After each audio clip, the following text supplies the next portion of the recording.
And that is one of the most confusing things, and something to think about is out there, and how we create, and things like that. So first of all, it's great to be back.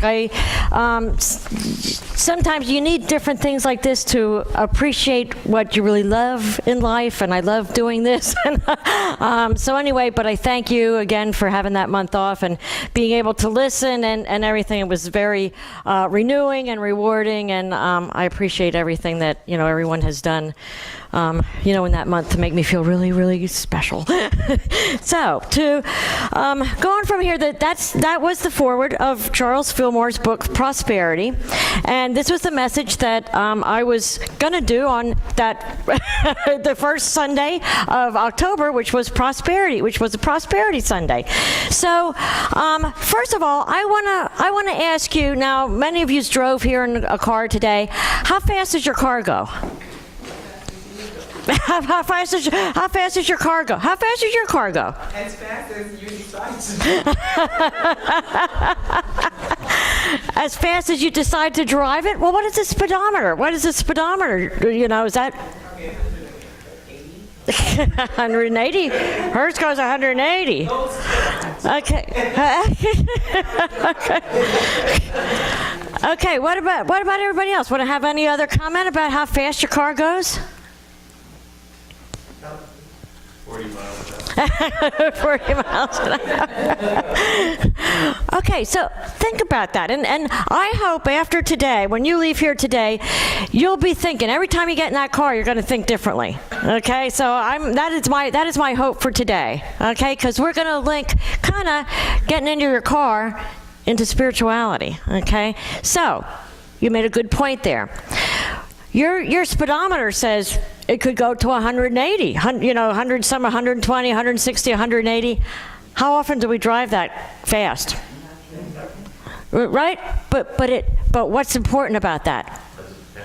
Has a potential. What's that? It depends what gear. It depends what gear you're in. You can kind of link that too. Yeah, we can talk about that. What gear we're in. And what kind of car you got? Yeah. So really, the potential, really, how fast it can go, doesn't really have an effect on how fast it goes, though, right? The power is there. Think about spirituality, and think about the substance and the universe and everything. Now, when we talk about abundance and we talk about prosperity and things like that, think about the potential opposed to what we use. Or how, the potential is there. The potential, if we think about the potential of the substance, the potential is what's under the hood, right? Is that power. So we get into that car and we have that power available to us every time we get into that car. But it's up to us on how much we want to use. Are we going to step on the gas? Are we going to step on the brake? What are we going to do with that?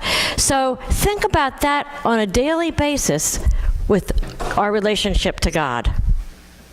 What potential is there?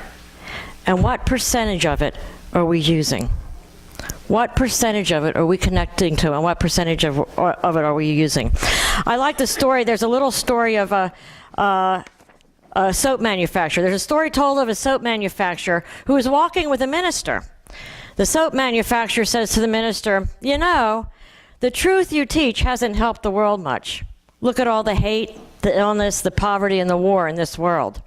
As they walked, they passed some children playing in the park who were getting quite dirty. The minister said, I see the soap that you make is not really helping the world keep clean and is not helping the world much in cleaning up its dirt and filth. The soap manufacturer replied, well, soap works only when it's used. To which the minister replied and said, just like the truth that I teach. It only works as much as it's used. The potential is there. It's a matter of how much do we use it. Another story I love hearing is the one about the guy that he had a winning lottery ticket. And it took about a month till he realized that he had the winning numbers. He didn't know. He was carrying it around. He was carrying it around. For that month, he struggled. He was in debt. He struggled to pay his bills. And all that time, he had that money. He had the potential. He had that winning lottery ticket, but he didn't know it. So was it the winning lottery ticket, or was it his knowledge and his ability to use it, or his desire to use it? Right? It wasn't the winning lottery ticket that was his abundance. It was his knowledge and his redeeming it and his using it. As it is with God's power. It's there for everybody, but it's a matter of us using it, and knowing how and using it. So if we say, okay, so we talk about getting into the car, and that power under the hood is God's power, and we decide to use it. How else can we relate our car to our spirituality? Think about when we drive at night and we put the headlights on. How far do we see ahead? However far the headlights shine. And how far is that? I don't know. 200 feet? I don't know. I'm a bad judge of distance. Okay, so we can't see very far ahead of us when we have the headlights on. So do we stop because we can't see ahead? We keep driving. So in life, though, how many times do we not push forward because we don't have that trust?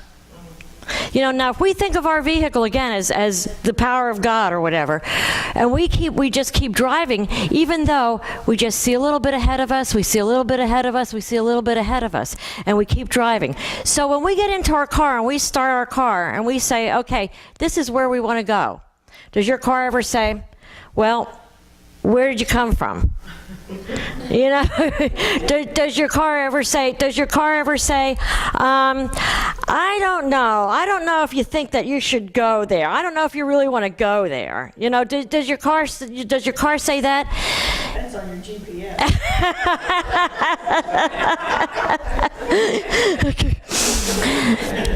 That's true, but every time we get into our car and we want to go someplace, we're the ones, we decide, we get in, we go, we move and everything, and the car doesn't say, well, where'd you come from? Where are you going? That kind of thing is, it's up to us. It's up to us to decide, and it's up to us to use it. With God's power, too many times we look at limitation instead of our potential. And one of the big things that I want to talk about is the potential and how we limit ourselves from the potential that is available to us. And different things that we say or we do is, we can't do whatever because of our past, what happened before. That limits us. We can't do whatever because we're not sure of how we're going to get there. We can't see further than our headlights, right? It's going to take us too long. It's going to take us too long, so we don't even want to try. Right? We wouldn't go, and I like the way Abraham says is, when you go on a journey from Philadelphia to San Diego, you don't get halfway and say, this is an incurable journey, I can't get there, I'm going to turn around and go back. We know that it takes so long, and we keep moving. Yet in life, too many times we say, this takes so long, I can't see the end. We stop and we want to go back. So it's a matter of, knowing and having faith in our source. Where is the power? The power is the power of God. And I think sometimes we talked about this in class the one night, and especially in Unity and things like that, and New Thought, and we talk about our creativity and our ability to manifest. One important thing is we can't forget where our power comes from. And our power, we are in that car.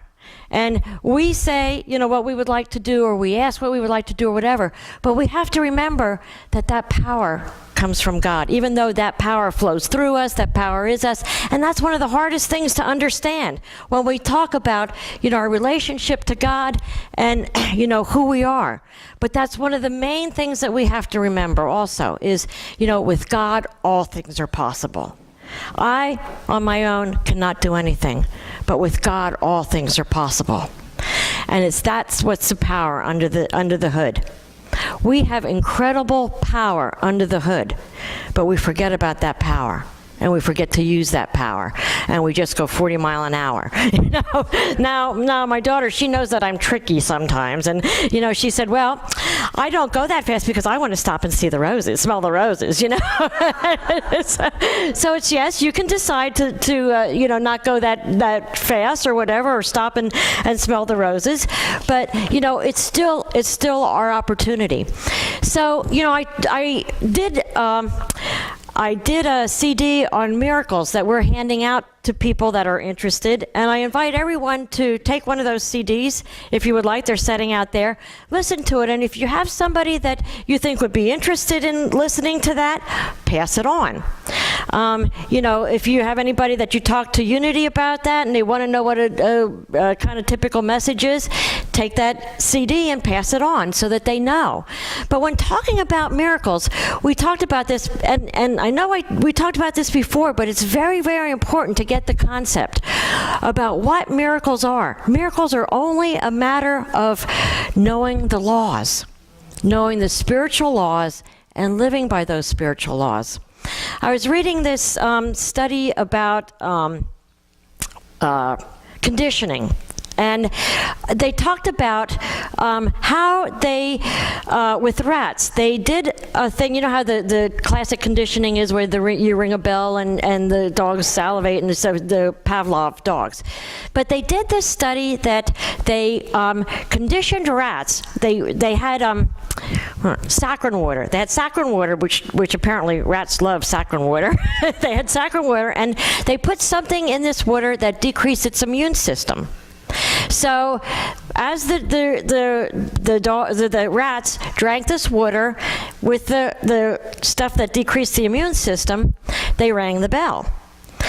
Then it got to a point that they took the stuff away that decreased their immune system. Their immune system came back to normal. They rang the bell, and their immune system was decreased. And the question was, and this is what amazes me.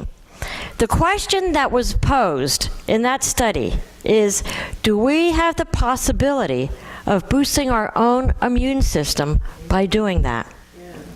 Could we have something that, we need a boost in our immune system, so we do something as we're conditioned to do? And I think that's incredible, the things that are possible, but why aren't we doing it? It's amazing the potential of things that are possible, things that we could be doing. But we sit here and say, we can't. Isn't this disease horrible? This is whatever. I can't get over this. I can't stop, thinking about this. But yet, the possibilities of what we can do are there. The potential is incredible. I'd like to put out to you is, what's lacking in this world? What is actually lacking in this world? Nothing. Really, there's nothing lacking. However, we talk on a daily basis about what's lacking. With this past election, there's people that are very upset. There's some people that are very happy, some people that are very upset. People are asking me, well, what do you think? What do you think about what's going to happen? And I said, what I think is going to happen? I don't know that one man has all that power. I think what's going to happen is what the mass consciousness decides is going to happen. And we have to remember on an individual basis of what potential we have on an individual basis when we connect to that power. If we want this world to be different, again, it begins with me. Let there be peace on earth. Let it begin with me. Let there be abundance. Let there be enough food for everybody. Let there be love. Let it begin with me. It's a matter of when we get in our car every day and we turn on that key, what are we going to use? How are we going to connect to that power?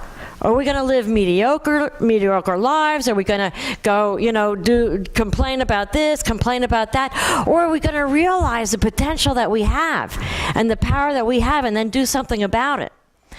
it's very interesting because when we were at Bonton yesterday, it was interesting to sit and listen to people talk, you know, and it was interesting to listen to some people that know unity concepts and positive thinking, not just unity people, but positive thinking people. How they talked about age. Well, you know, when you get to this age, this is what happens. You know, yeah. I mean, why are we saying that? But it's amazing how quickly it flies out of our mouth. How quickly we don't think about that. We don't think about what's happening. And when we talk about substance, and we talk about what we say and do changes that substance, it's in both ways. So, you know, we have to remember the potential that we have on a daily basis. When we get into our car, when we wake up in the morning, what are we going to do with that potential? Because we have the possibility to change the world or in any way. And if this world is going to change, it's going to be us on an individual basis and then on a collective basis. Using that potential, that God-given potential that's there. Using it for good, using it for positive, using it knowing where we're going. You know, using it focusing on what we want and not on what we don't want. You know, people have said some of the people that got reelected or elected, either elected or reelected, got there because people were pushing against, against them, you know, to get the other candidate. And that's the thing that happens is, and I think candidates know that. If you push against the other person, what does that do? Gives the thing that you don't want more power. You know, and it's a matter of what are we doing? We know the laws. We're studying the laws. We're learning the laws here in Unity. Are we using that potential? Are we using that power? Are we using that knowledge? The fifth, Crystal went over the 5 principles last week. That was like, no, 2 weeks ago. 2 weeks ago, Crystal went over the 5 principles. And what's the last principle? Knowledge is not enough. We have to put it in use. And that's the thing is, you know, too many people, when they talk about miracles, when they talk about, God or manifestation or things, they think about that we sit there and we ask and we don't do anything.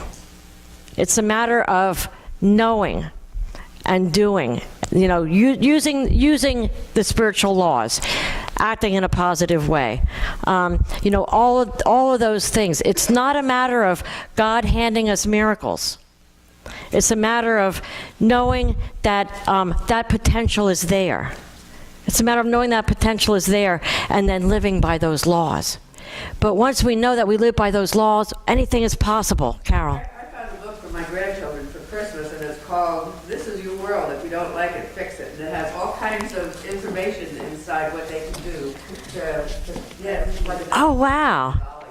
It's really a neat book. That is awesome. That is really awesome. And that's the thing. It's great to see kids. It's great to see kids coming to Unity and learning that now instead of getting into throwing the hands up. Well, what are we going to do? You know, we're stuck in this. What are we going to do? You know, there's nothing that we can do about it. There is something that we can do about it. You know, and especially with what's happening, you know, with the election and with people happy, unhappy, whatever, there is something we can do about it. But it's going to come by mass consciousness. Go ahead. I was just going to say, sometimes I think it's really just recognizing a miracle when you see it. Yeah. Recognizing that it is, or has a potential to be Yeah. a miracle, whatever it is, you know what I mean? Yeah. If you're not in the mindset, you don't even see it, Yeah. you know? Yeah.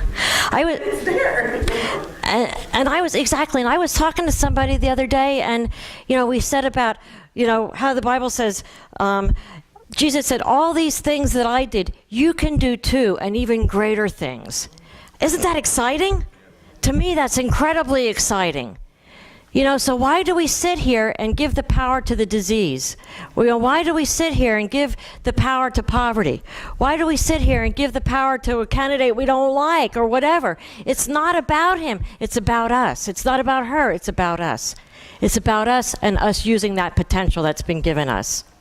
You know, we sit, you know, sometimes and say about our kids, and well, they're not working up to their potential. You know, are we living up to our own potential? Are we using that potential? Are we using that God-given potential that's there, ours? And are we recognizing the source also? Are we really recognizing the source where it comes from? Ernest Holmes, in discussing the parable of the prodigal son, writes, "This is the most perfect lesson taught by the great teacher. God turns to us as we turn to God. We take one step toward God, God comes running to us." So talk about that potential. You know, that potential that's there. Once we open up and ask, and know how to connect, that's there. Once we realize who we are, once we realize, you know, our potential, it comes, you know, it's there for us. It's there for us. We have to recognize it. Psychologist William James wrote, "We habitually see only a small part of the powers that we possess. In a world full of food, children starve.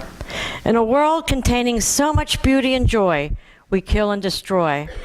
We are coming to know that the tense, depressed, fear-ridden millions throughout the world are what they are for the most part because of negative, undisciplined thinking. More than anything else, these people need desperately, as we all need in various degrees, to have the realization, I believe in the power of a living God. I believe in my own divine potential." How powerful is that? That is an incredible power. In the language of Abraham, Abraham says, "You are extensions of source energy. You are individualized expression of God itself. You have come into this physical body as the leading edge." Hear that, please. The leading edge extension of source energy. You are the future, most focus of this energy that creates worlds. You are creative genius, and you have access to all of this energy. Whenever we speak our word with the belief that our word will not return void, we are recognizing and accepting the providing principle of the divine masculine, which is the nature giving of the universe. It is always there for us. Eric Butterworth goes on to suggest that we reflect on these ideas. God is my supply, everywhere, evenly present, and as immediately available as the air I breathe. The moment a need arises in my life, God's infinite substance is immediately at hand to fill it. I am a child of God, and it is right and good that I manifest abundance. As God's child, I have been given the wisdom and intellect to bring into expression all that is needed for my well-being and comfort. God inspires me with good judgment in handling the supply that is already mine, and opens the great to greater good, greater opportunities, greater blessings. That potential is there every day. It's a matter of us making a decision, making a choice. And one of the big things that I said when I started on my spiritual journey is that I was amazed that I had all kinds of choices that I never thought I had. You know, and I think that's it. We think that we live mediocre lives. We think that we are into, you know, whatever is our finances, whatever our job is, you know, we're stuck there. We're not, we're only stuck there as much as our head keeps us there. You know, if we're stuck in depression, if we're stuck in this, if we're stuck in that, we're only stuck in that as long as we keep our head in that. If we're stuck in disease or whatever, we're only stuck there as much as we keep a choice, as long as we choose to be stuck there. You know, Abraham Lincoln said, I believe people are as happy as they choose to be. And that is totally true. You know, people are as happy as they choose to be. People are as prosperous as they choose to be. People are as successful as they choose to be. It's just unfortunate that a lot of people don't realize that. They don't realize it's their choice. They don't realize it's their choice. Because they get into their car all the time, they turn on the engine, and they drive 40 miles an hour without realizing the power that's there. You know, and I'd say that, you know, symbolically. But we get up every morning, and we live our life speeding ticket. Yeah. Okay. We're going to see how fast this baby goes. And I should, When the cop asks you, what are you doing? Told me to do. yes, my minister told me I should use my full potential. And it's funny, I had a Passat diesel Passat, a turbo, but it had a turbo diesel Passat. So, it was like one of these putt-putters. But my daughter drove it one time on the turnpike, and she said, I wanted to see how fast that thing could really go. And she said, I got it up to, I don't even want to say what she got it up to, but anyways. Yeah, but she knew, she wanted to try her potential. But it's a matter of realizing, the speedometer is there saying we have so much more there. There's so much power to use. It's our choice. And that's what I'd like you to, I like to have things that remind me of things. And that's what I would like you to think about when you get into your car, when you leave here, if you're driving or if you're not driving, and you get into that car, think about, I have so much potential. There's so much potential. There's so much power available to me. How am I going to use it? And then go back to the laws of unity. The laws of spirituality, the laws that we have already learned and are learning, and saying, this is how I can use that. I can use that with prayer and meditation. I can use that, I can grasp that power by deciding what I want to do, where I want to do. I can use that power by having the faith. I can use that power by knowing where my supply comes from. That's how we use that power. One other story. Now, this little guy, he knew where and with Christmas coming up, he knew where the power was. It was. Let's see, a little boy wrote a letter to God. A postal worker found this envelope addressed to God written in a child's handwriting. He opened it and read the letter. Dear God, my daddy has been sick and we have no money to pay the rent and buy food. God, please send us $500. Your friend Tommy. He knew where his source came from, right? He knew his source was God, and he knew that was available to him. And so he sent that letter. That was the only thing that he knew what to do. He sent that letter. The postman was so touched that he took the letter to his fellow postal workers, creating an opportunity for people to give to this cause. Within a week, $300 had been collected. He put the $300 in an envelope and delivered it to the little boy's house. 2 days later, another letter addressed to God arrived at the post office. This letter read, Dear God, thank you very much for the $300, but next time could you bring it to me directly? It seems the post office took $200 of it.